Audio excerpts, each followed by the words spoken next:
ఒకరి మీద ఒకరు విరోధంగా మాట్లాడకూడని మాటలు బైబిల్ చెప్పింది. అలాగా ఆయన స్వరూపంలో స్వభావంలో ఎక్కడ ఏ కదా మార్పు. కాబట్టి ఇటువంటి మార్పు లేనటువంటి దేవుడు ప్రేమాస్వరూపి. ఆయన రూపం ఏంటంటే ఆయన నిలువెల్లా ఎక్కడ పరీక్షించిన అందుకైనా చివరి రక్తం బిందువు కూడా చివరి రక్త బిందువు కాదు, చివరి ఆ సైనికులు పరిగెత్తుకొని పోయి ఆయన పక్కలు బల్లెం కోడలు వేసినప్పుడు అతను ఒక కన్ను లేదంట. బైబిల్ పండితులు చెప్పే విషయం ఏంటంటే ఒక కన్ను లేదంట. ఆ చింది ఆ ఉదయంలో ఉన్నటువంటి ఆ రక్తం అవన్నీ కూడా చింది ఆ మొఖం మీద పడినప్పుడు అతను కన్ను బాగా ఎవరు ఇలాంటి ప్రేమను చూపించగలరు? అరే ఆయన పట్టుకోవడానికి పోయినప్పుడు ఆ మనకి వాడి చెవు తెగరాలెట్టినప్పుడు పేతుడు ఏం చేసినాడు? ఆ చెవు తీసుకుని వేసుకున్నారు. ఏమి తను పట్టుకోవడానికి కదా వచ్చింది, వాళ్ళు తను చంపడానికి కదా, హింసించడానికి కదా వచ్చింది.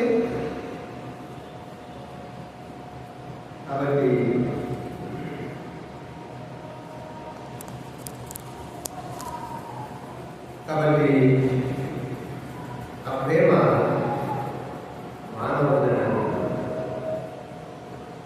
కనుక ఇటువంటి ప్రేమ ఆయన ఎప్పుడు మార్పు లేనిపడతారంటే ఇటువంటి చెడిపోయినటువంటి మానవుని వెతుక్కుంటూ అందుకే లోకాసు వార్త 19వ అధ్యాయంలోని 19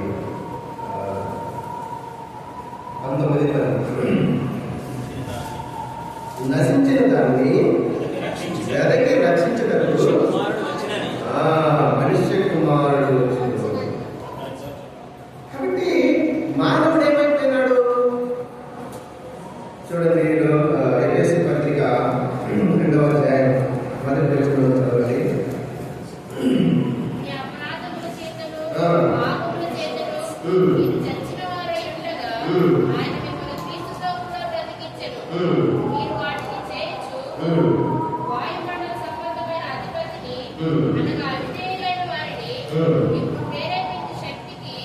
అధిపతిని అనుసరించి ఈ ప్రపంచ ధర్మము చొప్పున నడుచుకుంటుంది.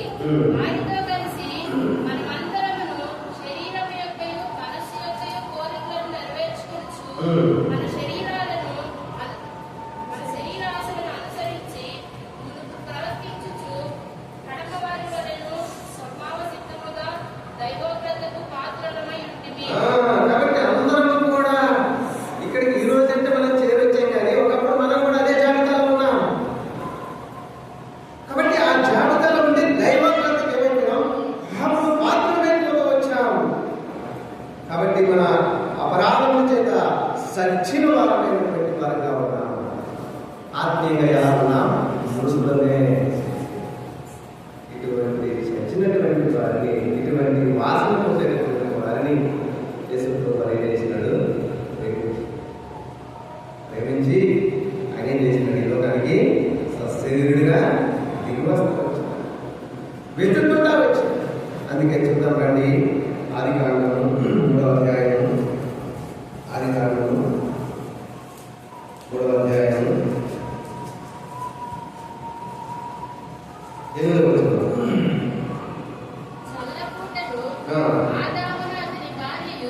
తోటలో సంచరించిన దేవుడైన యెహోవా స్వరమును విని దేవుడైన యెహోవా ఎదుటికి రాకుండా తోట చెట్ల మధ్యలో దాక్కొనగా దేవుడైన యెహోవా ఆదామును పిలిచి నీవు ఎక్కడున్నావనెను.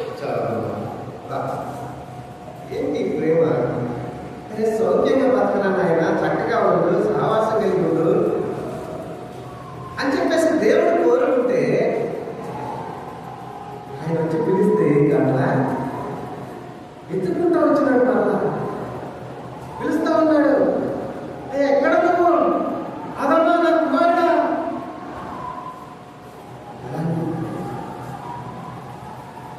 కాబట్టి ఆయన ప్రేమించినాడు మనల్ని.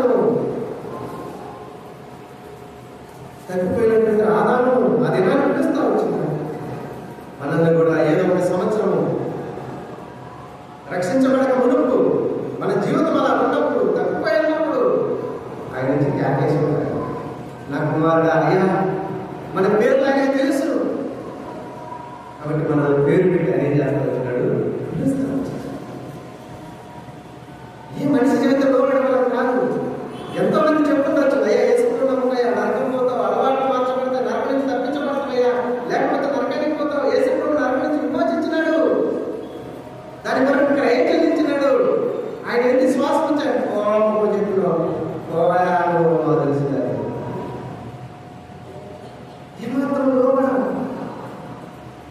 ఆ దేవుడే ఆయనే వెతుకుంటా మనల్ని పిలిచాడు కాబట్టి ఏమైనా లోబడాలి. ఆదాము ఎట్లా ఇస్తా వచ్చినాడు? చాలా తెలివిగా ఎట్లా ఇస్తాం అనేక సార్లు. అయితే స్ట్రైట్ గా ఒప్పుకో, ఎంతో కనిపింపు కలిగితే తప్ప ఈజీగా లోపడము. ఇక్కడ దేవుడు కలుగు చేసుకొని నశించిన దానిని ఏం చేస్తున్నాడు? గదకి రక్షించడానికి వదిలిపెట్టాలి. వెతుకుతాడు.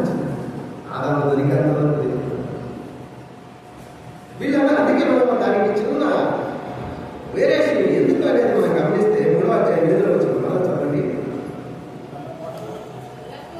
చల్లపూటము ఆదాము అతని భార్యయు తోటలో సంచరించుచున్న దేవుడని యెహోవా స్వరం విని రాకుండా కాబట్టి ఏం చేస్తున్నాడు? ఆయన పిలుస్తా ఉన్నాడు, అరే నేను ఆదామా అవ్వా ఎక్కడున్నారు అని ఆయన పిలుస్తా ఉంటే వీళ్ళైతే ఏమవుతున్నారు?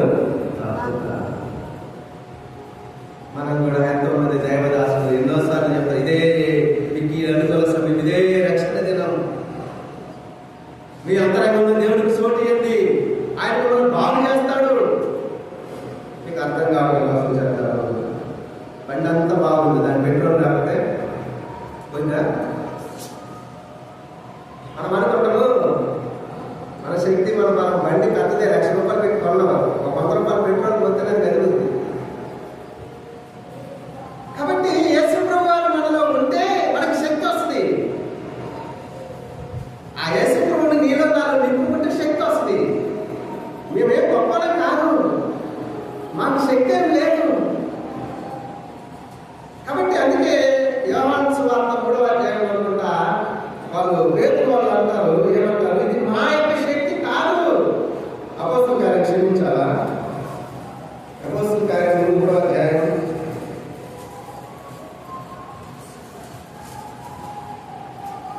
12వ వచనం.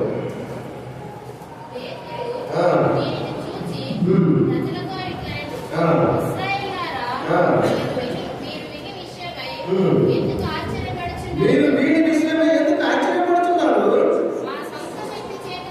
మా సొంత శక్తి చేతనైనను భక్తి చేతనైనను నడవడానికి వీడికి బలమిచ్చినట్టుగా. కాబట్టి మీరెందుకు మాలో ఏం లేదు కదా ఆయన శక్తి కలిగిన వాడు. కాబట్టి ఆ శక్తి నిన్ను నన్ను ఏం చేస్తుంది? పవిత్రతలోకి తీసుకెళ్తుంది, పరిశుద్ధతలోకి తీసుకెళ్తుంది, ప్రభువుతో సాహిత్యానికి తీసుకెళ్తుంది, సన్నిహిత్యానికి తీసుకెళ్తుంది, సహవాసంలో నిలుపుతుంది. అందుకే ఒక మాట ఉంటుంది, ఎఫెసీయులకు రాసిన పత్రిక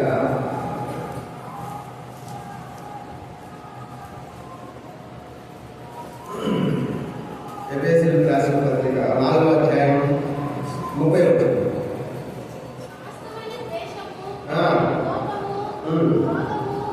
అమ్మా 4వ అధ్యాయం 31.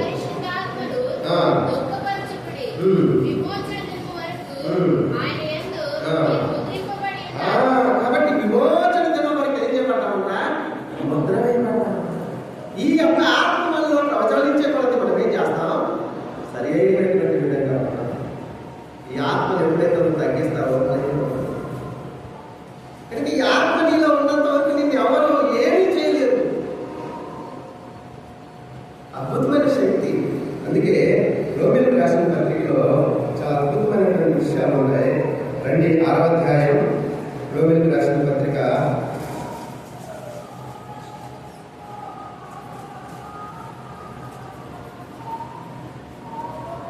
17వ వచనం.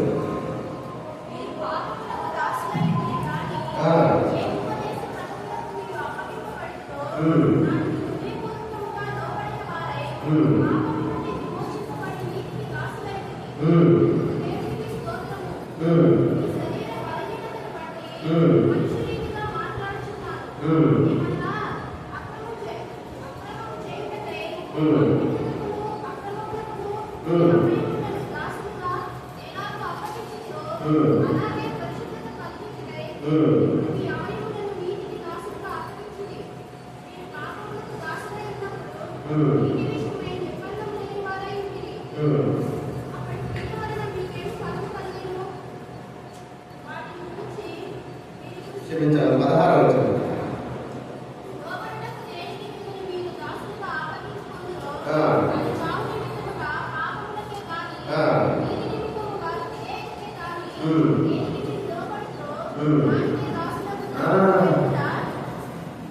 దేవుడు ప్రేమ స్వరూపి. ఆయన జీవితంలో మార్పు లేనటువంటి వాడు.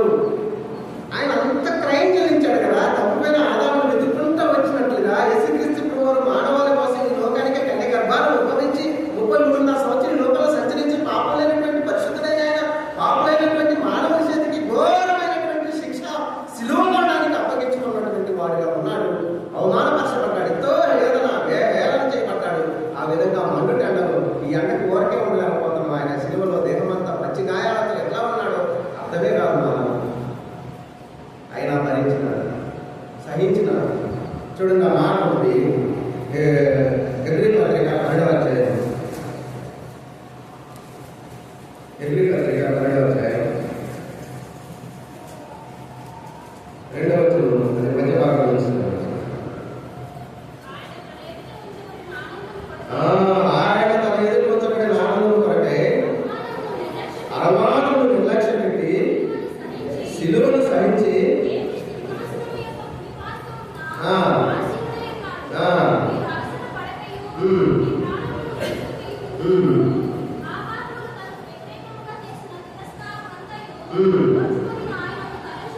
చాలా. కాబట్టి ఆయన ఏం చేసినాడు? ఒక ఆనందం ఉంది. ఒక రోజున ఈ ప్రాంతంలో ఈ దుర్గాన్ని కొద్దిమంది రక్షించబడతారు, వీళ్ళందరూ నాతో ఉంటారు. ఆయన ఆనందం ఏంటంటే కాబట్టి అవమానాలను నిర్లక్ష్యం పెట్టినాడు, సిలువను సహించినాడు. అంత మాత్రమే కాదు, రక్షించిన తర్వాత కూడా పరిశుద్ధాత్మ వరాన్ని ఇచ్చినాడు. అంతేకాదు, స్వేచ్ఛనిచ్చాడు. నీ ఇష్టం. రక్షించడంటావు, రక్షించబడ్డ వ్యక్తి తప్పుకోవడానికి గ్యారెంటీ లేదు. నీ ఇష్టం.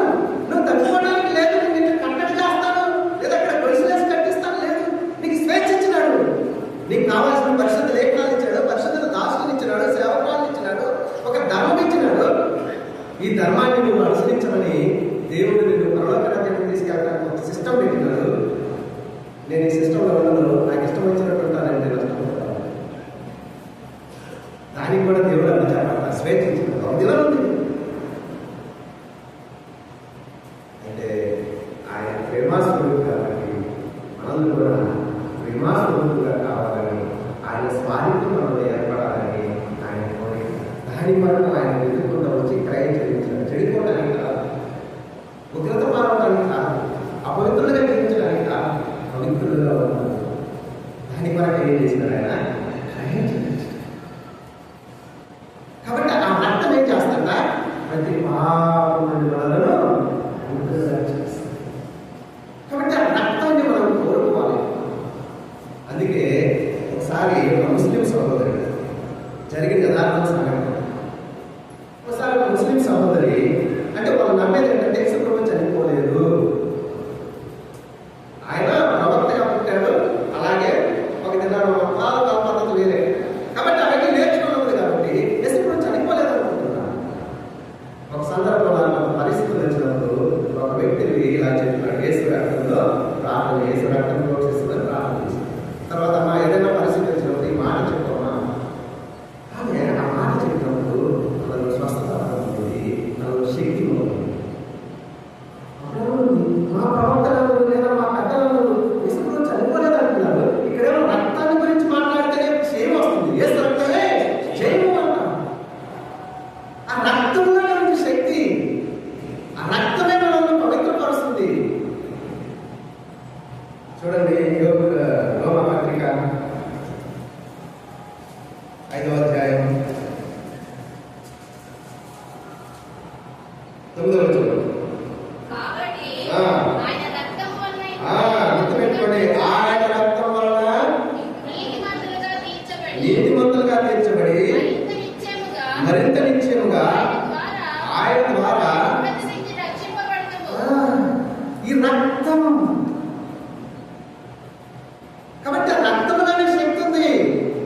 ఇప్పటికీ సజీవంగా ఉంది. 2000 సంవత్సరాల 2024 26 సంవత్సరాల క్రితం చెందించబడిన రక్తం ఈ రోజుకి సజీవంగా బ్రతికే ఉంది. మరణం లేదు, నది వల్ల ప్రవహిస్తుంది. ఆ రక్తధారలో అనుక్షణం కాకపోతే ఎప్పుడో లైవ్ అయిపోయేవాడు. అందుకే దేవుడు లోకమును నేను వేసుకుని నమ్ముకునేది ఆయన బాగానే ఉన్నానే, అది నీ గొప్పతనం కాదు. ఆయన రక్తం నీకు అడ్డుగా ఉంది. ఒక దినం వస్తుంది, అది తీసివేయబడుతుంది. అప్పుడు తెలిసింది ఎంత ఘోరంగా ఉంటుందో, ఎంత భయంకరమైనటువంటి శిక్షలు ఈ భూమి మీద ఉంటాయో. మరణం వెతుకుతారు కానీ వారికి ఏం దొరకదు, మరణం. ఎందుకంటే తాను అనుకుంటాడు ఈ రోజు ఏదైనా పాపం వచ్చిందంటే ఏదో ఒకటి చేసుకుని చనిపోతున్నాడు. కానీ ఆ రోజు దొరకదు మరణం. నీళ్ళలో పడి మరణం దొరకదు. రండి ఆ మాట 16వ అధ్యాయం అది ప్రకటన కదా.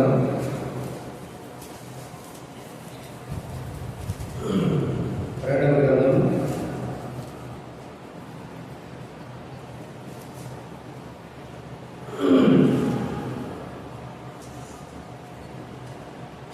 9వ అధ్యాయం 6వ వచనం.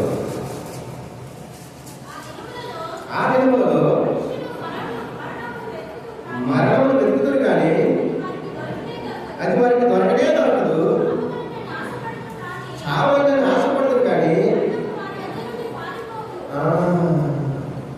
కాబట్టి ఆ రోజు ఎంత బాధ ఉన్నా, ఎంత కష్టం ఉన్నా, కొంతమంది ఎవరు చనిపోయి ఆ తల్లిని తట్టుకోలేక చనిపోయింది, అనారోగ్యం తట్టుకోలేక ఇట్లాంటి చాలా ఇంకా ఉంటాం.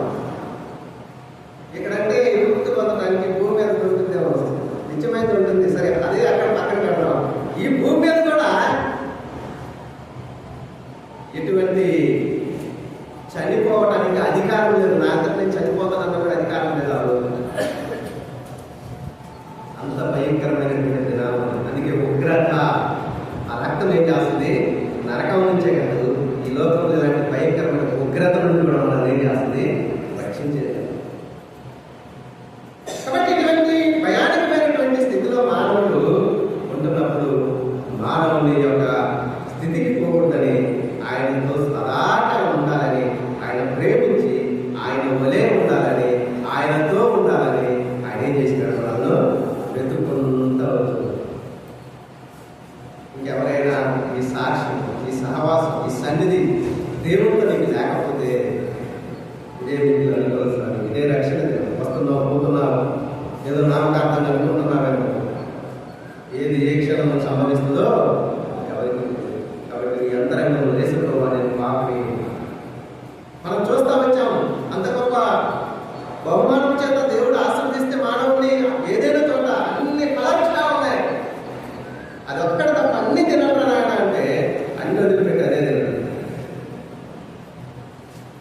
ఆజ్ఞాతిక్రమం. కాబట్టి మాట వినేవాడిగా ఉండాలని దేవుని యొక్క అది. అక్కడ పండు గురించి ముఖ్యం కాదు, కానీ ఇక్కడ ఆజ్ఞ, నా మాట వినుట శ్రేష్టం. మాట వినలేదు. ఇప్పుడు హెల్మెట్ లేదనుకోండి, ఒకప్పుడైతే హెల్మెట్ ఏం లేదు. ఎప్పుడైతే జీవో చేసినారో హెల్మెట్ లేకుండా రోడ్డు మీద పోతే ఏం చేస్తారు, పైన అధికారం ఉంది. ఎందుకు, అది వచ్చింది కాబట్టి చట్టము అందరూ హెల్మెట్ పెట్టుకుంటే కొందరు యాక్సిడెంట్ నుంచి ప్రమాదకరమైన పరిస్థితుల నుంచి కాపాడబడతారని మన సేఫ్టీ కోసమే గవర్నమెంట్ వాళ్ళు ఏం చేసినారు, దాన్ని మామూలుగా చెప్తే వినట్లేదని ఒక జీవో చేసి కఠినమైన ఆజ్ఞ అమలు. ఇప్పుడు అదే మీరేమనుకో ఏమైపోతుంది. ఇప్పుడు నాకు డ్రైవింగ్ వచ్చు కానీ లైసెన్స్ లేకపోతే నాకు వచ్చు అని సర్టిఫికేట్ చేయాలి ఒక ఆఫీసు, అప్పుడు అది ఎలిజిబిలిటీ. ఇలా ప్రతిదానికి ఒక ఆజ్ఞ, దాన్ని అతిక్రమించినప్పుడే శిక్షకు అనుభవం. ఇది కూడా అంతే, దేవుని మాట వెనుక తప్పిపోయినప్పుడు. కాబట్టి మన జీవితంలో కూడా మనం ఎన్నిసార్లు తప్పిపోయినప్పటికీ కూడా ఆ రక్తం మనకేముంది, అందుబాటులో.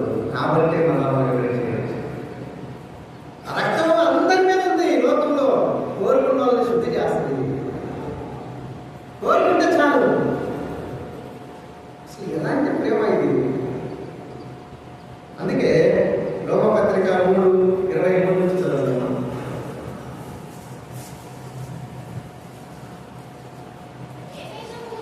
అందరూ పాపము చేసి దేవుని అనుగ్రహించిన మహిమను పొందలేకపోతున్నారు. ఆ.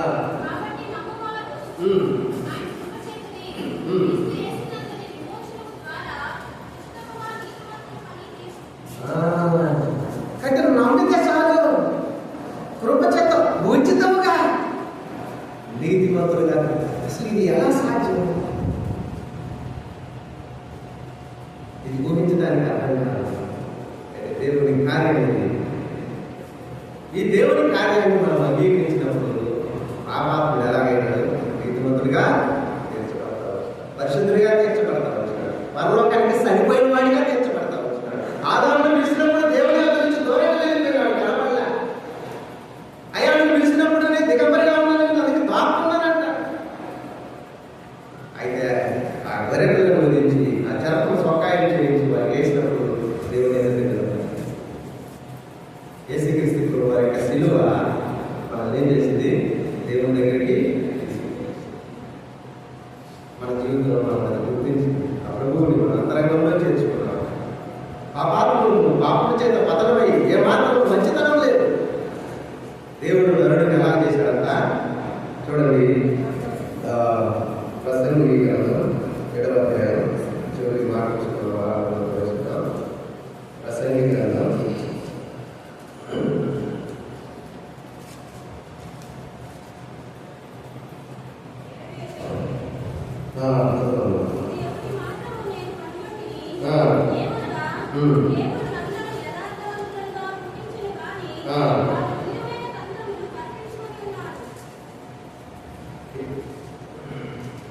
21 కాదు, 29 మాట.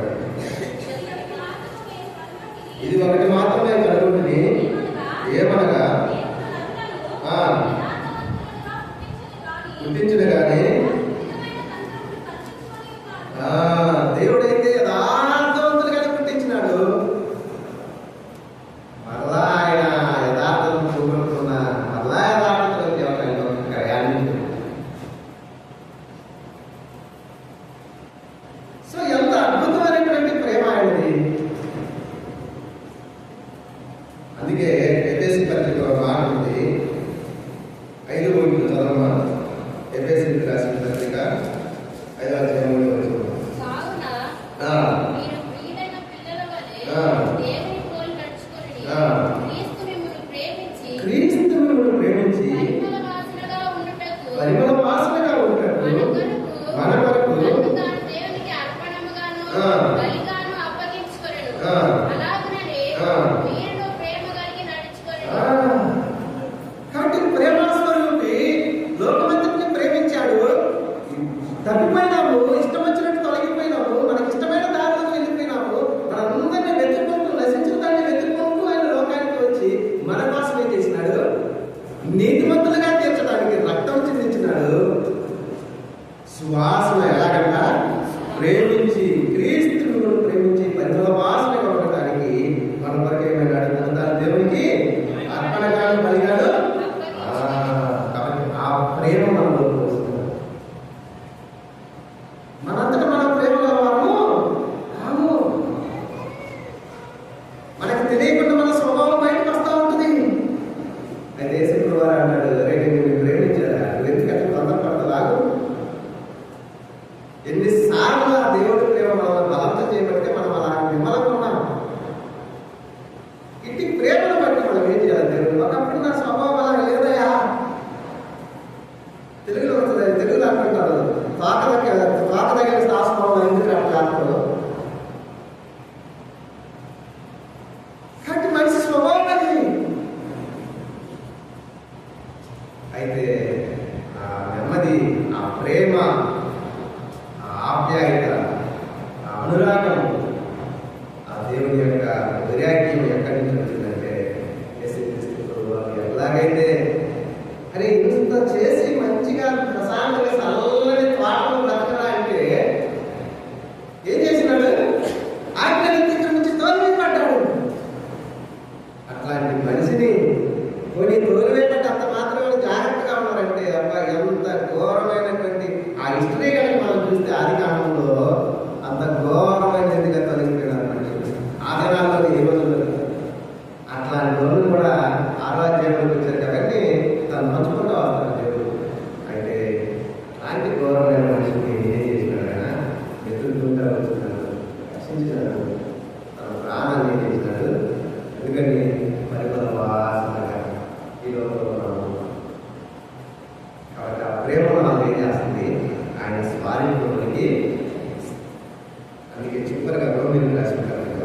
కాబట్టి వాడు తన కుమారుడు ఎలాంటి వారన్న స్వారూప్యము సమరోపము గల వారిగా ఉండాలి.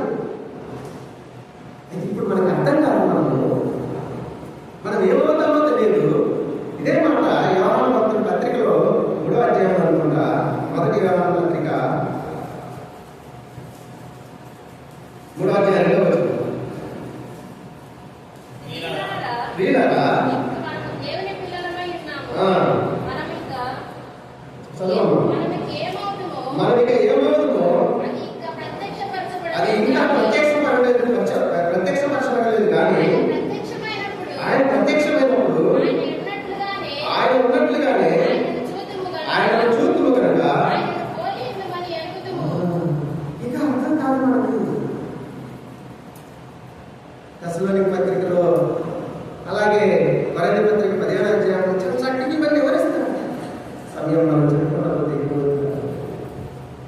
ఎక్కడో పాత్రలై చచ్చిపోయి ఉగ్రత పాత్రలై ఉగ్రత పిల్లలైనటువంటి వారు దేవుడి పిల్లలుగా చేసుకొని ఆయన స్వారీత్యం కుమారుడి యొక్క స్వారీత్యం ఏదైతే దేవుడి కుమారుడైనాడో ఆదాము మొదటిగా చేయబడ్డాడో మొదటిగా ఆయన ఇష్టపడి దేవుడి కుమారుడిని పిలువబడ్డాడు. ఆ తర్వాత ఇద్దరు కుమారుడు ఆదాము తన పోలిక చొప్పుడు పిల్లలుగా అన్నాడు, దేవుడి పోలిక చొప్పుడు పిల్లలుగా అన్నాడు. ఉన్నాడా?